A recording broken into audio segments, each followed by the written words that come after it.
gubernur yang paling banyak menggusur datang dari partainya Mas Pram. Catat apa yang menjadi omongan saya. Kalau saya menjadi gubernur, saya tidak melakukan penggusuran. Yang saya lakukan adalah pemberdayaan. Mas Pram, ada 3 pasangan calon gubernur Jakarta. Apa yang membuat Mas Pram berbeda dengan paslon lainnya?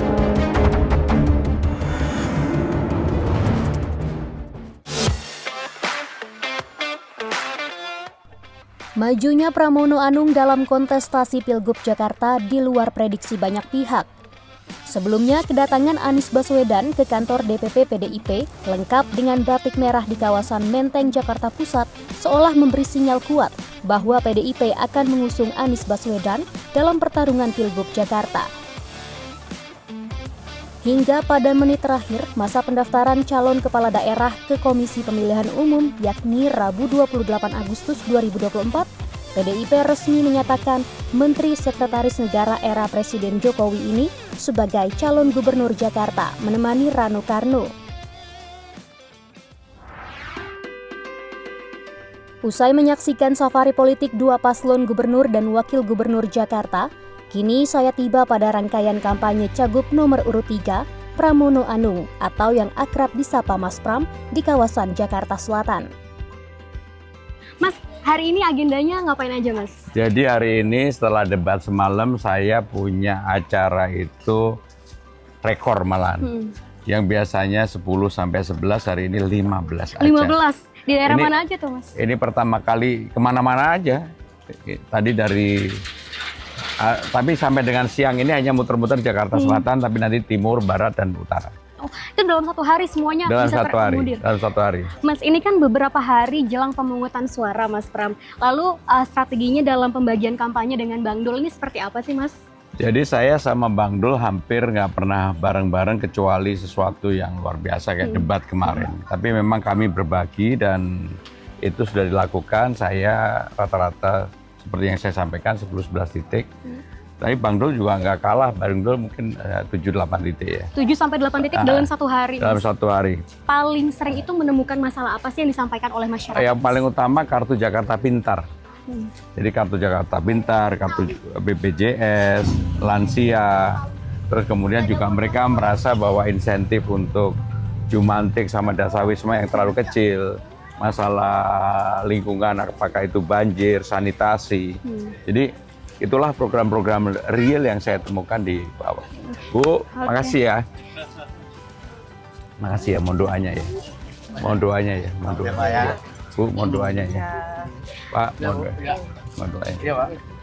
Saya lanjutin ya. Bapak mumpung ada Mas Pram, ada yang ingin disampaikan nggak sebagai calon gubernur Jakarta? Apa yang mau disampaikan? Yang jadi keluhan? Iya, harapannya mungkin ke depannya.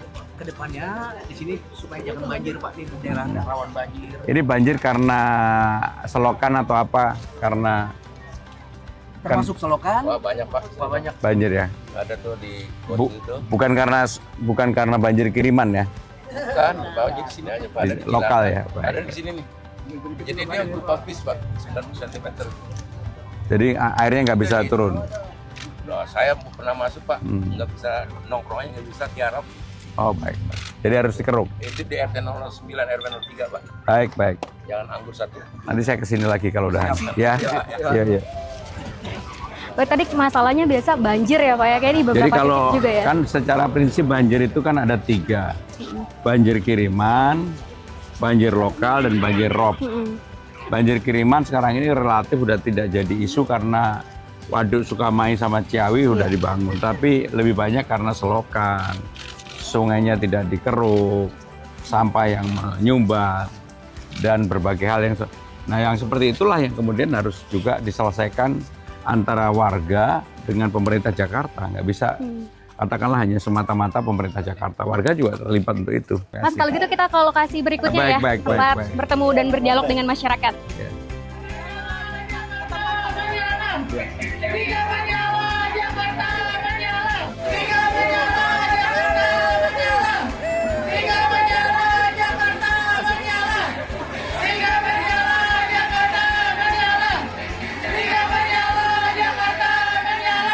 Apakah ada yang tadi malam nonton debat? Seru nggak Bu? Debatnya? Saya dan Bang Dul oke nggak? Bener? Oke nggak Bu? Bu, saya mau tanya. Dibandingin itu lebih ganteng ini atau lebih ganteng itu? Itu masih bisa aja. Kayak serius, lebih ganteng itu atau lebih ganteng ini? Bu, Ibu boleh nanya apa aja Bu, boleh? Saya mau nanya, aja ya Pak. Tadi KJP ya? KJP udah. Korbannya Bang. Oh Ibu, udah pernah ke Rawabunga? Belum, karena saya nggak mau ngurus, karena setahu saya memang susah. Jadi biarlah saya terima apa adanya. Baik Bu, nanti kita perbaiki dan mudah-mudahan anak Ibu akan dapat. Saya mau tanya, ada nggak di tempat ini yang anaknya ijazahnya tertahan belum bisa tertebus? Ada? Baik, kalau yang ada seperti ini, nanti kalau saya menjabat gubernur akan saya buktikan.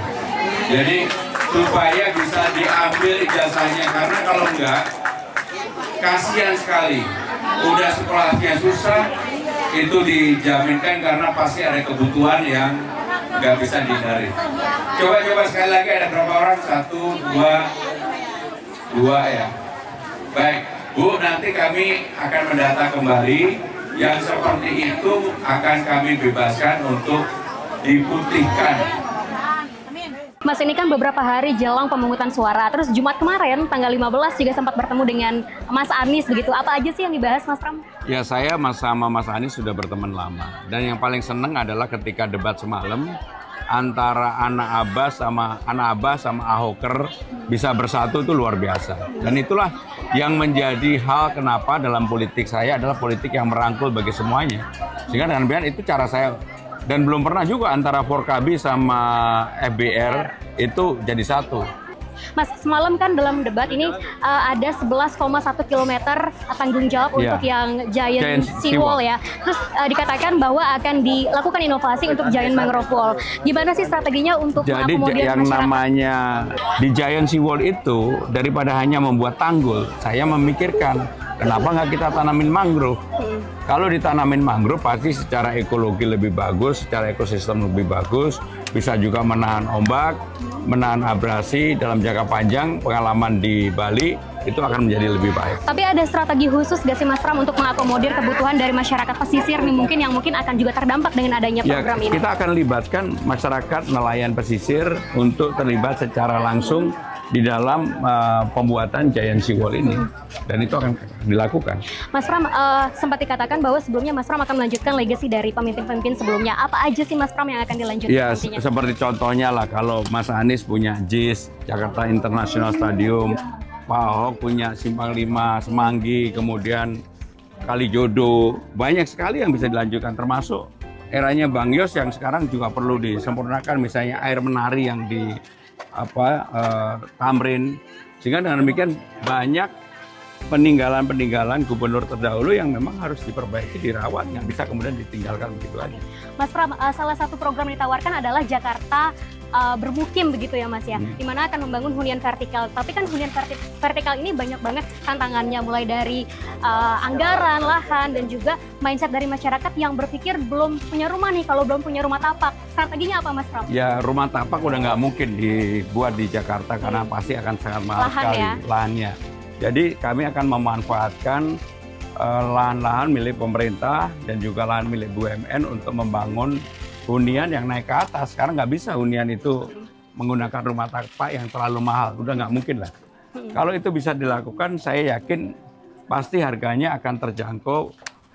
Oke Mas Pram, dalam satu misi Mas Pram dan Bang Dul disampaikan bahwa ingin membangun perekonomian yang adil dan setara. Ini kan kalau misalnya masyarakat terkategori miskin bisa ada bantuan dan sebagainya. Bagaimana dengan masyarakat kelas menengah Mas Pram? Apa yang akan bisa difasilitasi oleh Mas Pram? Jadi masyarakat kelas menengah ini praktis sebenarnya mereka sekarang ini tertekan secara ekonomi karena persoalan ketika ekonomi dunia turun, mereka yang paling merasakan. Untuk itu pemerintah harus memberikan ruang yang cukup lebar.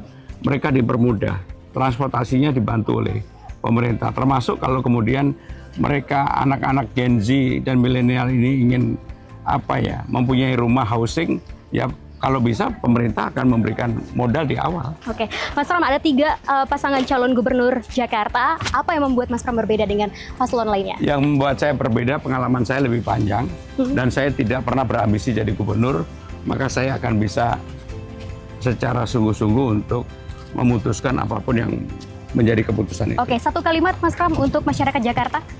Jakarta menyala, jangan pernah lupa.